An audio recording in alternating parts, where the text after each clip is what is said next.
Hey guys, welcome to the Drone Horizon podcast. I'm Alex, and today I'm joined by Boyan Ortse. Boyan, would you like to introduce yourself? Yeah, I'm Boyan Ortse. I'm a full-time, well, I was a full-time traveler, videographer, photographer, basically worldwide. Wherever my jobs are, I will go there. Yeah, over the years, I won several awards from DJI. Yeah, literally worldwide awards. Um, Mainly, my Instagram is drone photos. I don't post anything else. But I'm a videographer, so that's what I do for a job. And beside that, I do drone photography and all sorts of stuff with drones. Cool. Well, thanks for taking time out of your day to chat with us today. As always, we've asked you to send over sort of three shots that are your favourites or have some kind of meaning. So, we've got three really quite unusual shots for in comparison to the others. So, we'll start off with the one that's marked Australia. So, do you want to talk us through why you've chosen that one? Yeah, sure. Um, yeah, this is I think one of my favorites that I've shown in Australia. Um, Basically, we went to Bali for a couple months, and then we had to do a visa run. So we were like, yeah, we can go to Singapore, we can go to Kuala Lumpur, but why not Australia? So we took a flight to Australia. We did it 2 weeks. 2 weeks Australia road trip was like way too much to see for 2 weeks, but we drove 2 weeks and basically the last day, I knew there was like this salt lake in the north of Perth, like about 6 hours drive, and we had quite a bad weather for Australia, so we were like, let's go there and just check it out. And then I didn't really spot it. Normally I spot my spots where to fly my drone, but I was like, it's a salt lake, it's gonna be fine. So I flew my drone around, and there was this like I guess it's a salt factory kind of thing, and I saw this like swirl of like mixed colors, and so I made this photo. Didn't really realize that it's like one of my best pictures ever. Um, yeah, that's the story of how I shot it. It was pure luck. I've seen people that flew there as well after me and before me, and they didn't have that like rich color of like mixing. I don't even know what it is because it's like purple and yellow. Um, I mean, pink is more like salt, reddish. So I don't know what it is, but it was, yeah, like spot on the right timing. So yeah. Yeah, just looking at the shot, when you first sent it over, I did think that the colours were maybe sort of photoshopped on because it doesn't look very natural for sort of being well, it doesn't look natural at all. It looks very unusual, but that's what makes such a great picture. And obviously, in this case, it really makes it stand out. Just taking sort of a brief look at your Instagram, your whole feed is very very colourful, and I guess that's one thing that you sort of stick with in your style. And obviously, this shot you saw it and thought obviously fits perfectly with your style. Yeah, you can see in my Instagram that it's a lot of colorful photos. I mean, back in the days, like we're talking about, I don't know, 2017, 2018, I was more fixed on my feed and make it all like, what everybody did and moody and everything had to like, you know, come together. And now I'm more like, I make photos. That's it. If you don't like my feed, you don't follow me. But it's more, yeah, it's more like colorful blue, literally like color pop exploding. Yeah.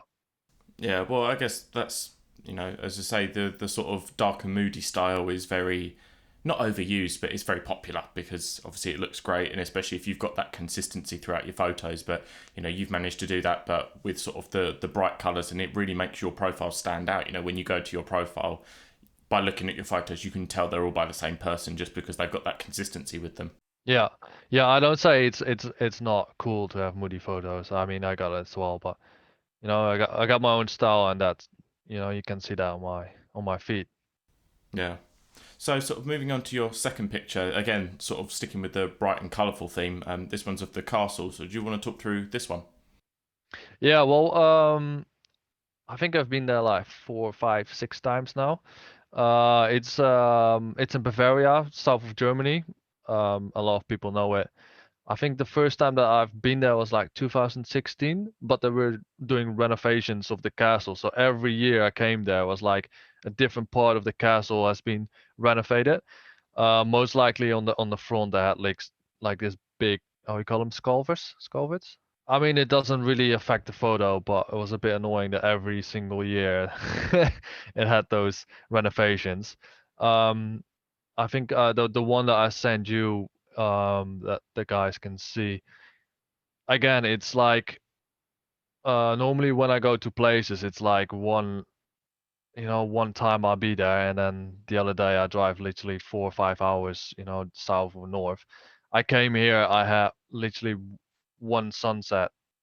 5 minutes later, 5 minutes before I didn't have this shot. It was again the right timing. I kind of know I knew the castle, so I knew exactly where I had to go and fly, and that helped a lot.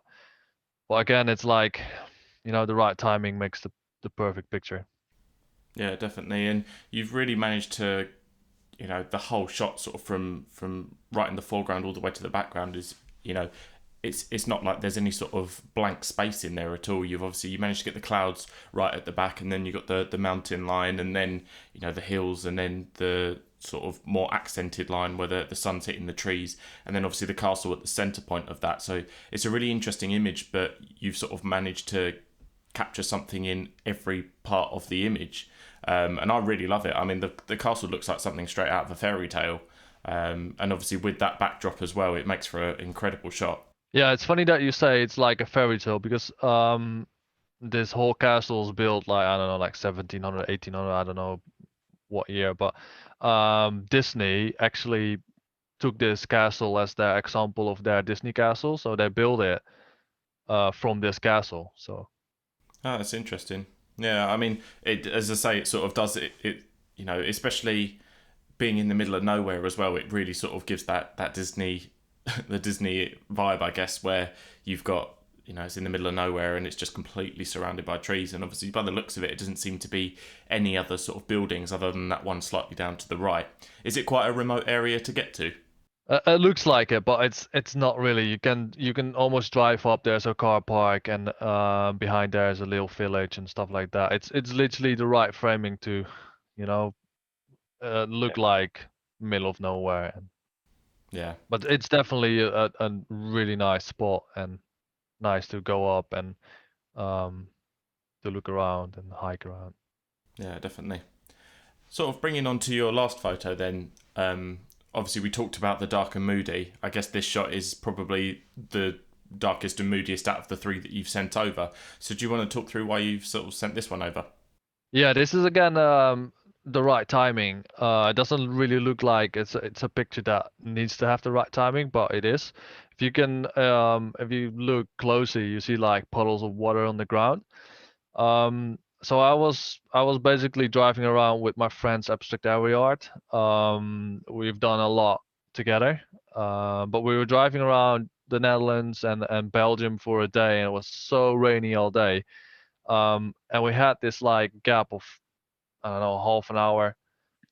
We said, well, where we want to go, and I was like, oh, maybe I know a spot that is close. So we went here, and we had this like 10 minutes gap of no rain.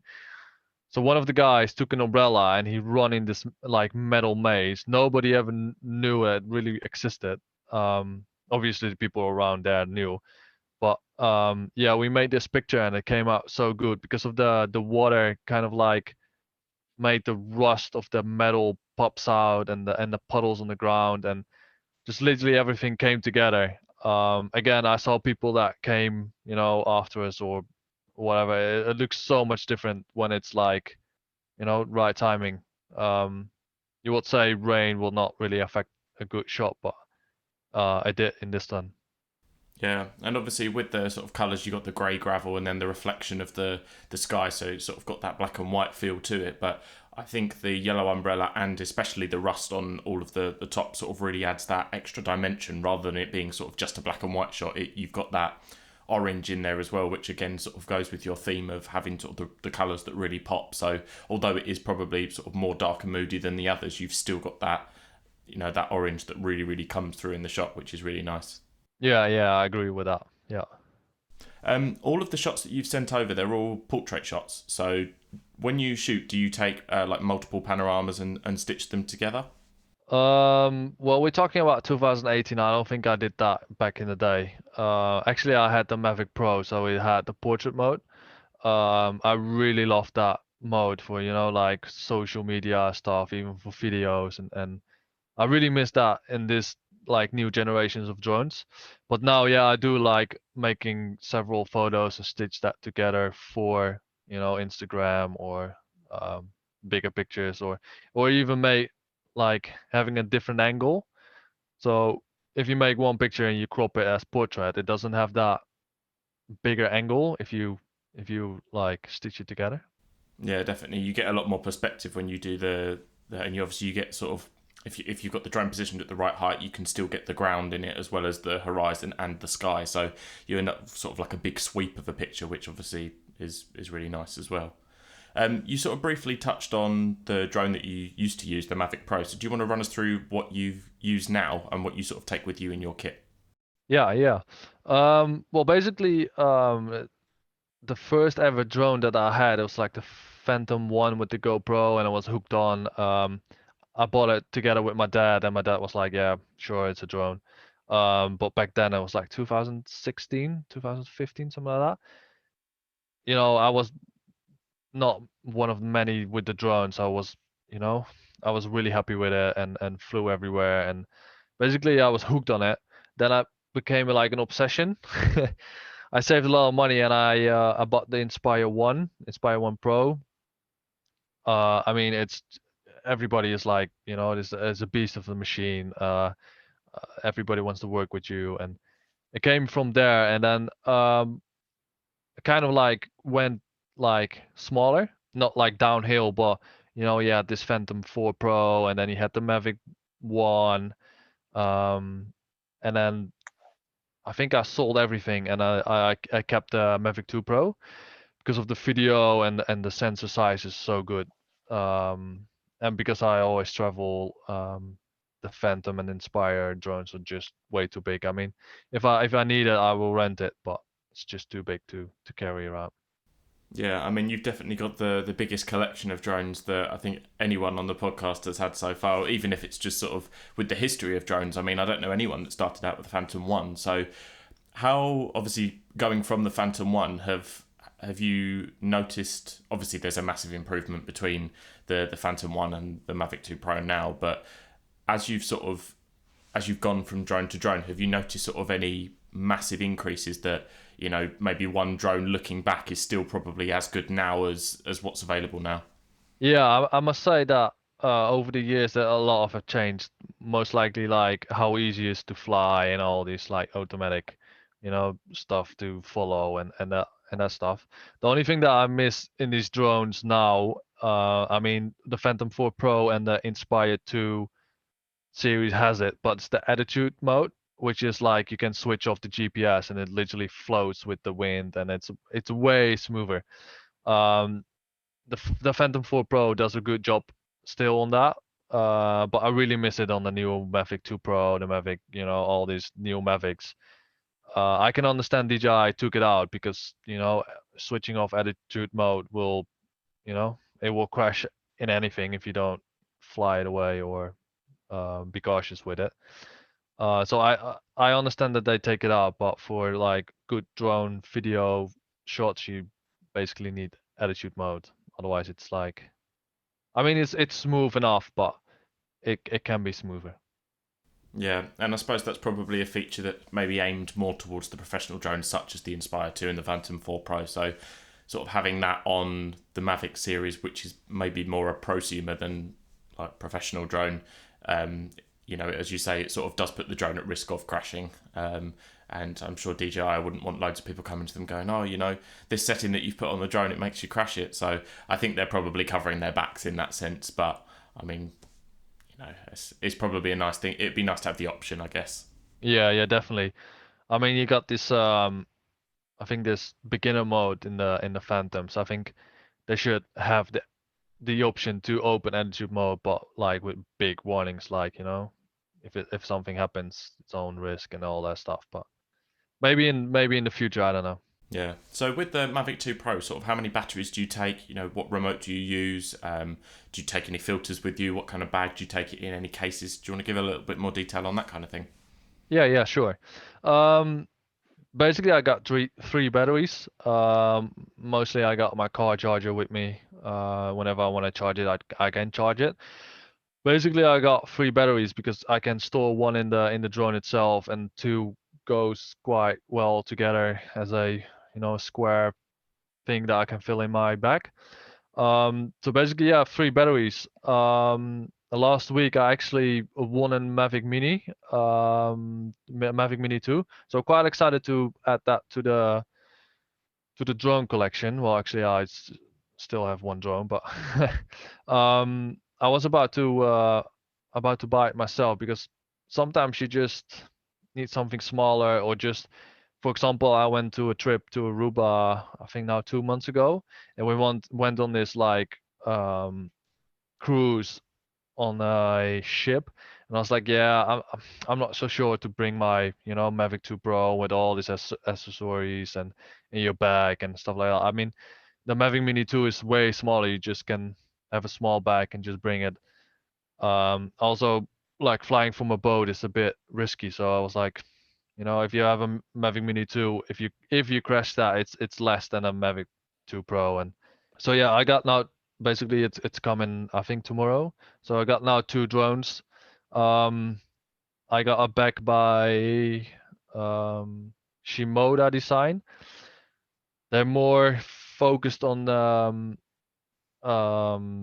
professionals. So it's more um, yeah, how can I say it? Like bigger bodies, bigger cameras. I don't use any DSLRs. Well, I have a DSLR, but I mainly use it for some photos sometimes. But I got a cinema camera, so cinema camera is bigger, more stuff around it. So I got quite a big of bag that I use. Um, yeah, what else? I got filters by Polo Pro, ambassadors since I think late 2016, one of the very first yeah, ambassadors. Other than that, I don't use the smart controller. I have used it for a couple trips, but I find it just too big to carry around. It's nice to have the inbuilt screen and stuff like that, but it's just too bulky for me. Yeah. So obviously you touched on the fact that you've sort of picked up the Mavic Mini 2, obviously as a sort of more as a cheaper alternative and that kind of thing. So obviously when things are able to open up again and you're able to start traveling a bit more for the photography side of things, are you planning to take sort of both drones with you, or is it going to sort of be, just deciding on the day which one you take with you? Yeah, definitely. I always traveled around with two drones because I fly for a job, so mostly I go for a job or for a client or for whatever project.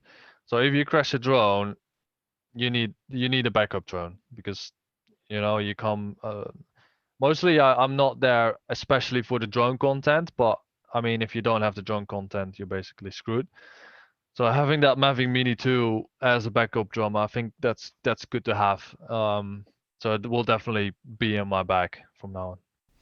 And with regards to obviously again sort of when travel's possible again, do you take your cinema camera with you, or is that just a case of when you need it for work?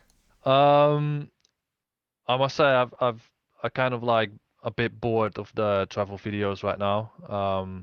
I've done so many, and it's just carrying around these cameras is just especially cinema cameras, just heavy, all these batteries and accessories and filters that comes with it. I'm kind of like done with this, travel videos now. If I go for a job, yeah, I'll bring it. Um, I do work for tourism boards. Sometimes I do kind of like, travel videos. So yeah, then I'll bring it. But the last trip, I didn't even bring a camera. I just brought drone and that's it. Yeah. So where do you sort of see if you're sort of maybe not suffering with fatigue, I guess, of the travel stuff, but if you're sort of losing interest in that kind of thing, sort of where do you see your photography and that kind of thing going in the future? It is hard to tell because I do a lot of work in hospitality, hotels, tourism, events, and basically that's all shut down by COVID. So it's hard to tell. I mean, when it all started in February, March, everybody was thinking, September is all done, everybody can travel again. I don't know, like hopefully by June, but I don't know. Like we'll see about that. And in terms of like what the future will bring for work, I think a lot of tourism will open up and they need content and hotels and stuff. So I keep my fingers crossed, but I don't know. It's a hard one. Yeah, definitely. So obviously we've sort of touched on where you are sort of heading in the future now. So if we sort of take a little step back, do you want to talk us through how you first got into photography and how that ended up leading to sort of where you are now with regards to, business side of things and that kind of thing? Yeah. Well, I think around 2015, like the GoPro, I think it was like 2 or 3 came out. There was like, this big hype about GoPros. I was a big fan of GoPros. Like everything I saw, I wanted to do, like skiing, everything. Um, so it is kind of in the family that photography, and my dad did photography, and we did this job for a B brand for GoPro. So not for GoPro, but for accessories, so little straps and attachments and stuff. Basically, what we basically did a swap of goods. So we did the job for photography. We could like choose whatever we wanted. So we chose a drone and a GoPro because they were a web shop and they had everything. So that's where it started with a Phantom One and a Hero 3, I think. It was pain in the ass because everything is like what you see now in the FPV is like all analog. Literally nothing worked back in the days. You have to like fix everything for like 10 minutes, and then you got, I think we had like 5 till 7 minutes of flight time. So it's like getting a shot come back, yeah, like 4 batteries, 5 batteries. But it was fun, and it got me hooked into drones. So that's where it started.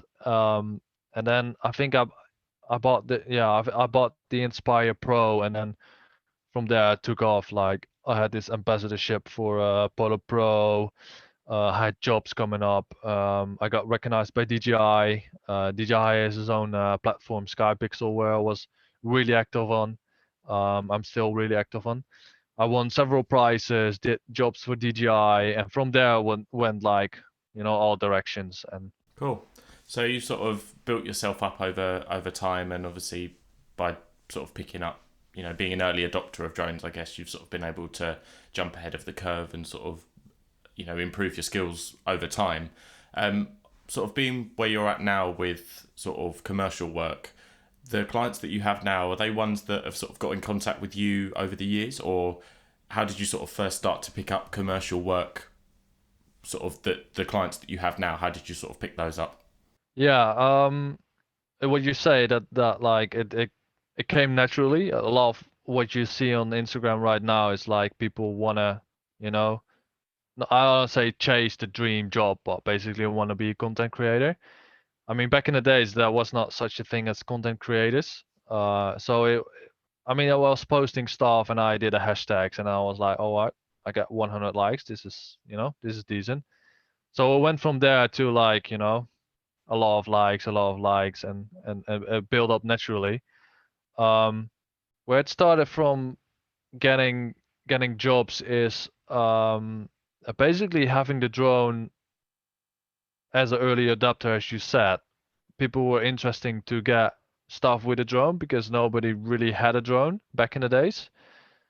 So back then it was really easy to get a job as well. So for example, you had these like dance festivals, and I had some network around, and I was like, can you hit up this guy who was in charge of a managing of the artist, and via I had this like I think my very first job was even free. I was like, I'm happy to come, just make the shots and, see my work featured on this like big after movies. And then it picked up from there, if you got the right network and basically show what you can do. I was more like, I had fun doing it and making the best content I can. Not even like I wanna achieve making money with my drone or have thousands of followers. So I started doing festivals and the guys that did the after movies were like, I got a drone, but I can't be asked to fly the drone because I have to film these artists. So, they hiring you, and then from there I went from national to international. So people picked up what I've done, and I think the first very big thing was an international festival in Malta. Maybe you know it, Lost and Founds. That was my very first abroad job, I think early 2017. And from there, I was like, yeah, your name is out, and it rolls out, and trying to get more out of it via your network. And Yeah. So, sort of with FPV drones now becoming obviously more popular, and I think that's probably the next kind of trend that a lot of people are sort of picking up on. Is that something that you've considered sort of going into? yeah, well, to be honest, I'm not a big fan of FPV. And I'm more talking about the 10 minutes of pure FPV shots and twisting around. And I mean, it makes a couple shots are cool and super sick, and what those guys are doing is, you got Johnny FPV. I cannot even do 1% of what he does, so big up to that. But I think, and what you see a lot now is that you see one or two shots in these big productions which are cool, but I think full on FPV flying is not something for me. I'm more of a, video maker, cinematographer who wants to make a whole video and not only FPV. I must say I've tried simulations. I've done like hours in it. I can fly it, but I don't know. It's more like I have to sit down and do it for myself, and I'm not having fun. So then I was like, you know, should I go into this? It's first off, it's a lot of money. If you want to build it, you basically, spend 1,500, 2,000 euros on a good kit. If you crash it, it's gone. You can start all over. I mean, you can repair it, but so it was not worth it for me invest this time. And I don't know. It's just I like it, but I just keep it for others. Yeah, and obviously, I suppose with you being known for your more sort of cinematic drone work and the pictures that obviously we've talked about, you sort of want to stay true to that and not sort of fall into FPV just because everybody else is doing it. You know, you're known for your cinematic work, and if people like your cinematic work, then they'll come to you for that. They won't come to you asking for FPV because that's not what you're known for. Obviously, sort of we briefly touched on sort of your Instagram and how you've sort of grown that. Obviously, now with near on 38,000 followers, how crucial has Instagram been to sort of getting you to where you are now? Yeah. I mean, it's quite crucial in the beginning. Even though it was all natural and not really in my mind to build up this, big, let's say, fan base kind of thing. But to get your name out and be recognized by brands or getting brand deals or ambassadorships, it's quite crucial. Um, Even though it's like it's really hard, you have to have your own style. You literally have to, pop out and be you.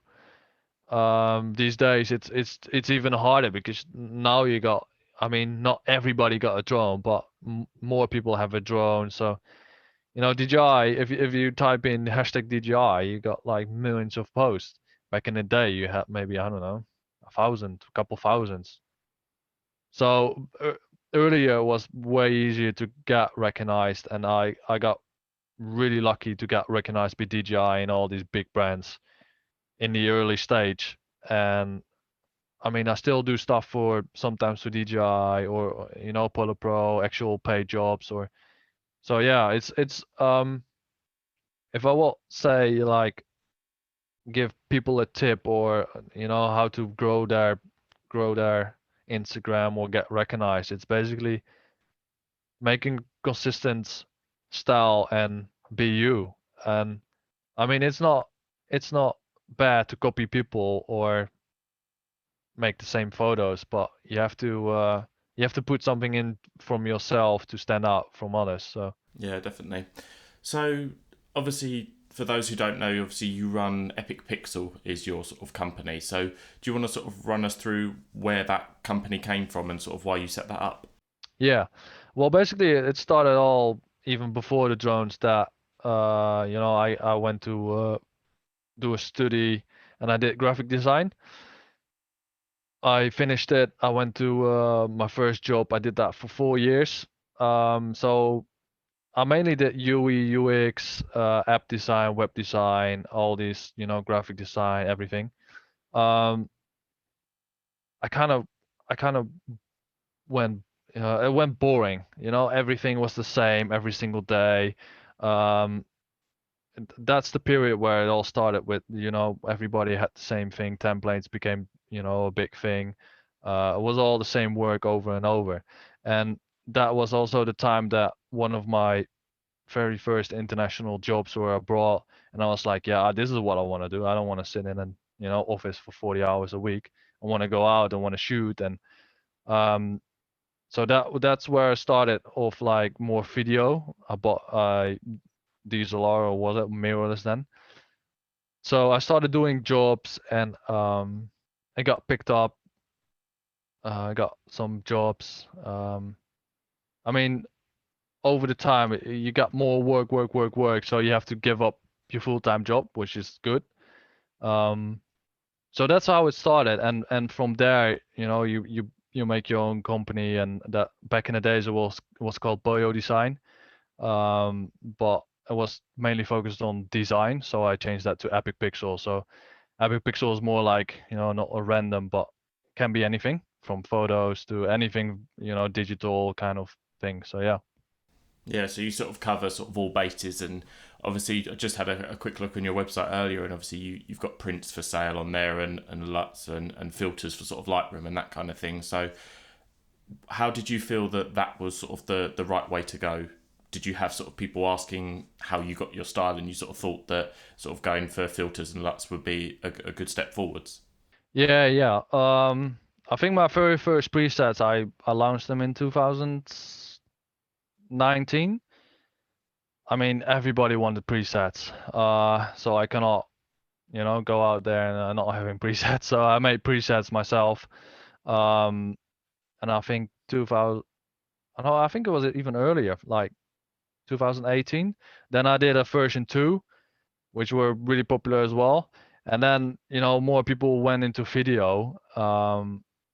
Yeah, and lots are really hard to make as well. A lot of people struggling with color grading and that type of stuff. So what I wanted to do is basically make presets, but not like, you have two presets and that's it. So I made these like big bundle preset. So I got 25 lots, which covering basically everything from like more water kind of scenario to like greens to basically everything. Yeah, I must say they sell, I mean, a good amount, and people are really happy about it. So yeah, it was just a natural feeling of like, again, I don't want to be. It's not like the more entrepreneur inside of me was like, I need to make money, I want, but it's more like, I got this skill kind of thing that I can make something for others, and I'll make it. There's not a need, but people will love it, so I just made it. Yeah, and obviously, I just before we came on, I had a quick look at your website, and on there, it's evident you come from a sort of graphic design background, because the way that your LUTs are set out in sort of giving the A/B comparison between the pictures, I think makes people realise what's achievable. And I think with a lot of LUTs and filters and those kind of things, that sort of seeing what's possible with shots and the A/B versions, and you could literally slide over the top. I think that helps to give them an idea of what they can achieve with it, and obviously then makes, they then realise that their shots can probably stand out as much as you. So I think that was sort of a really good way forwards. Yeah, I agree. Um, I mean, they sold a lot. People are happy with it. They've been using it for literally commercial productions and like high-end stuff. So, I mean, it's an achievement to put something out that people use on a daily basis. I mean, I won't sell anything that I don't use. I literally use my lots every single day. So, good pack to have, yeah. Yeah, definitely. So sort of just finishing up then, is there any tips that you could offer for people that sort of are just starting out with drones or just starting out with cinematography and want to get their foot in the door? I know we've sort of covered a few as we've gone along, but is there sort of any closing things that you could think of that sort of people you wish people had told you when you started out? I think the biggest thing is networking. And even though it's not like close network, it's also like messaging people and having interest in others. For example, my very first international job in Malta was because of this guy that was interested in my Instagram page. So we keep talking, and I mean, over the years, you got people getting back to you saying, oh, or getting back to you like, oh, I remember you, like I need this guy for whatever. For example, I shot a MTV after movie in 2019, and the guy that basically hooked me up, I knew him from Instagram for like 2 years, and he basically DM'd me saying like, I might have a job for you. Can you just, get in contact with these guys? From a DM to like getting involved in an MTV production, you never know what it ends up. I don't say like you have to be super proactive with everybody and be like, oh, I love your stuff and stuff like that. But it's all about networking and if I need somebody somewhere in the world, or I see that somebody is looking for somebody, I'm like, oh, I know this guy in I don't know, Indonesia that can do this. I'll just hook him up. It's not always about yourself as well, but taking care of other people as well. Yeah, and I suppose obviously with the sort of photography industry and that kind of thing, everybody's like minded and everybody's open to sort of being in contact with others. And a lot of the guys that I've spoken to over the course of doing the podcast, it sort of seems to be a common thing where people will go out on like photography meetups and will go and shoot the same location or go on trips with sort of 3, 4, 5 people. So I think that can really help your creativity as well. And obviously that's all part of the networking and, by building friends sort of over social media. And that's what Instagram, is meant for at the end of the day. And it's becoming more and more a thing of sort of everyday use as well as business use. So sort of building networking over Instagram and other social networks is probably very crucial to, as you say, sort of building up your sort of online presence and your professional presence as well. Yeah, definitely. And what you can see in this like creative part of like photographers, videographers is that a lot of people think you are enemies together. I mean, I got I got people doing the same job, but they have different clients. So they're not my enemies. They are my friends that I can use and utilize for anything else. I mean, network and stuff like that. And if they, for example, if they are sick or on a holiday, they call me for like, we need you because we can't do it. And I think that's a big thing in Instagram as well, like having online connections. I mean, back in the day, I went out with people that I never met. I went to Iceland with, you might know him, Abstract Aerial Art. Back in the days that we both had like 10,000 followers, and I never met these guys. I never even FaceTimed these guys. We were just messaging. We are like, let's go to Iceland. We booked a flight. Never met these guys. We rocked up in a parking lot, and we're still best friends together. And you have to. It's a bit risky now sometimes with catfish kind of type stuff, but sometimes you just have to do it, and you meet awesome people. Yeah, definitely.